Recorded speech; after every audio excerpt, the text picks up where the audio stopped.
दोस्तों, युद्ध भूमि में सारी वानर सेना को आगे बढ़ने से रोककर वह लक्ष्मण जी के पास पहुंच गया और प्रज्वलित अग्नि के समान सामने खड़ा हो प्रतापी राक्षस राज रावण अपने धनुष की टंकार करने लगा। उस समय अपने अनुपम धनुष को खींचते हुए रावण से उदार शक्तिशाली लक्ष्मण जी ने कहा। दोस्तों, अगर हमारे वीडियोस आपको पसंद आते हैं तो कृपया कर उन्हें शेयर जरूर करें। निशाचर राज, समझ लो मैं आ गया, अतः अब तुम्हें वानरों के साथ युद्ध नहीं करना चाहिए। लक्ष्मण जी की यह बात गंभीर ध्वनि से युक्त थी। उसे सुनकर युद्ध के लिए उपस्थित हुए लक्ष्मण जी के निकट जा राक्षसों के राजा रावण ने रोष पूर्वक कहा, रघुवंशी राजकुमार, सौभाग्य की बात है कि तुम मेरी आंखों के सामने आ गए। तुम्हारा शीघ्र ही अंत होने वाला है, इसलिए तुम्हारी बुद्धि विपरीत हो गई है।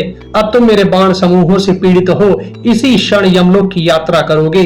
लक्ष्मण जी को उसकी बात सुनकर कोई विस्मय नहीं हुआ।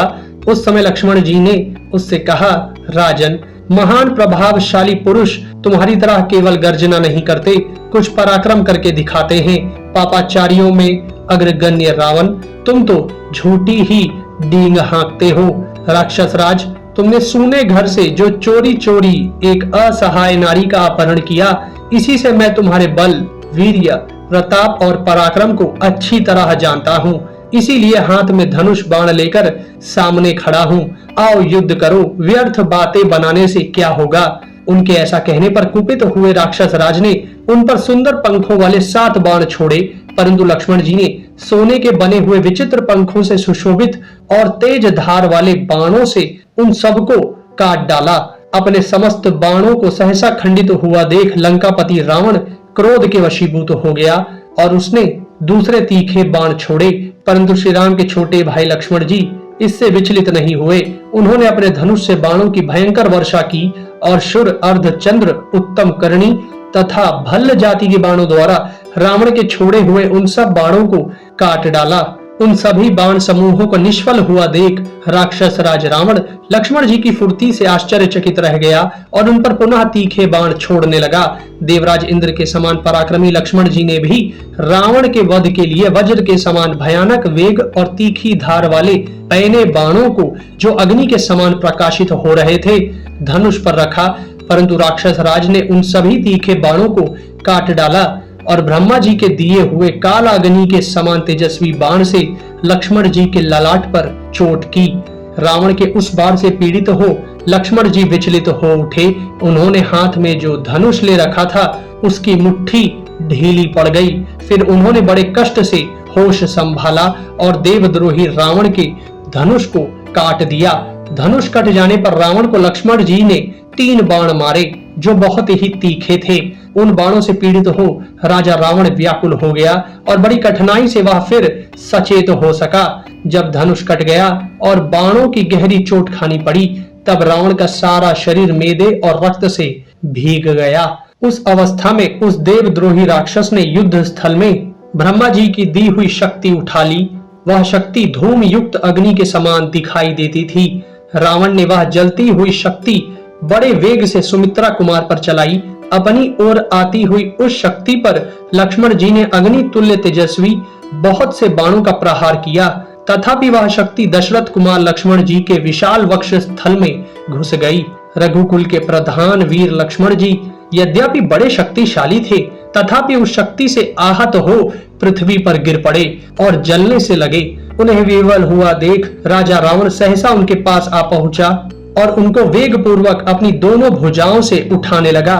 जिस रावण में देवताओं सहित हिमालय, मंदराचल, मेरुगिरी अथवा तीनों लोकों को भुजाओं द्वारा उठा लेने की शक्ति थी, वही भरत जी के छोटे भाई लक्ष्मण जी को उठाने में समर्थ न हो सका। ब्रह्मा जी की शक्ति से छाती में चोट खाने पर भी लक्ष्मण जी ने भगवान विष्णु के अचिंत्य अंश रूप से अपना चिंतन किया। अतः देव शत्रु रावण लक्ष्मण जी को अपनी दोनों भुजाओं में दबाकर हिलाने में भी समर्थ न हो सका। इसी समय क्रोध में भरे हुए वायुपुत्र हनुमान जी रावण की ओर दौड़े और अपने वज्र सरीखे मुक्के से रावण की छाती में मारा। उस मुक्के की मार से राक्षस राज रावण ने धरती पर घुटने टेक दिए और कांपने लगा और अंततः वह गिर पड़ा। उसके मुख, नेत्र और कानों से बहुत सा रक्त गिरने लगा और वह चक्कर काटता हुआ रथ के पिछले भाग में निश्चेष्ट होकर जा बैठा। वह मूर्छित होकर अपनी सुध बुध खो बैठा। वहां भी वह स्थिर न रह सका, तड़पता और छटपटाता रहा। समरांगन में भयंकर पराक्रमी रावण को अचेत हुआ देख ऋषि, देवता, असुर और वानर हर्षनाद करने लगे। इसके पश्चात तेजस्वी हनुमान जी रावण पीड़ित लक्ष्मण जी को दोनों हाथों से उठाकर श्री रघुनाथ जी के निकट ले आए। हनुमान जी के सौहार्द और उत्कट भक्ति भाव के कारण लक्ष्मण जी उनके लिए हल्के हो गए। शत्रुओं के लिए तो वे अब भी अकंपनीय थे, वे उन्हें हिला नहीं सकते थे। युद्ध में पराजित हुए लक्ष्मण जी को छोड़कर वह शक्ति पुनः रावण के रथ पर लौट आई। थोड़ी देर में होश में आने पर महातेजस्वी रावण ने फिर विशाल धनुष उठाया और पैने बाण हाथ में लिए। लक्ष्मण जी भी भगवान विष्णु के अचिंतनीय अंश रूप से अपना चिंतन करके स्वस्थ और निरोग हो गए। वानरों की विशाल वाहिनी के बड़े बड़े वीर मार गिराए गए। यह देखकर रणभूमि में रघुनाथ जी ने रावण पर धावा किया। उस समय हनुमान जी ने उनके पास आकर कहा, प्रभु, जैसे भगवान विष्णु गरुड़ पर चढ़कर दैत्यों का संहार करते हैं, उसी प्रकार आप मेरी पीठ पर चढ़कर इस राक्षस को दंड दें। पवन कुमार की कही हुई यह बात सुनकर श्री रघुनाथ जी सहसा उन महाकपि हनुमान जी की पीठ पर चढ़ गए।